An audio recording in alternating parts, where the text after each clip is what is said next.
Nakuna ng video ang ilang lalaking walang tsinelas na naghahabulan sa gitna ng kalsada ng Marcos Highway sa Antipolo City gabi nitong Sabado. Isa sa kanila may bitbit pang palakol. Tumakbo at tila may hinahabol. Sa kabilang grupo, isang lalaki rin ang makikita sa video na may bitbit namang tubo. Ilang saglit pa, isa pang lalaki ang nanghabol, bitbit ang palakol. Pamangkin siya ng naunang lalaking nakunang bitbit ang palakol. Ang iba pang sangkot may hawak na bote. Ayon sa isang saksi, nadamay sa rayot ang ilang tinamaang bahay at residente. Nandiyan na sila naghahabulan na. Tapos may mga hawak na lalaki ng mga bato, may bote, may isa pang may ice pick. Diyan po sila nagpaulan ng bato dyan. Kasi nga, pang-abot sila eh. Ayon sa barangay, karamihan daw ng sangkot sa rayot ay menor de edad.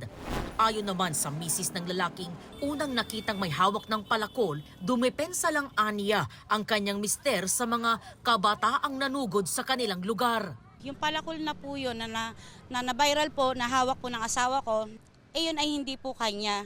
Dala po yun ng mga nasasangkot na mga sumugod dito sa amin na ng bato, na bigla na lang na bato sa amin sa lugar na to.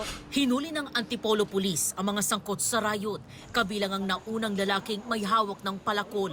Naharap siya sa reklamong alarm and scandal. Galing sa kalaban yun. Tapos? Na bitawan sa sobrang takbo. Kinuha ko, inahabol ko rin sila. Palakot lang, yung palakol.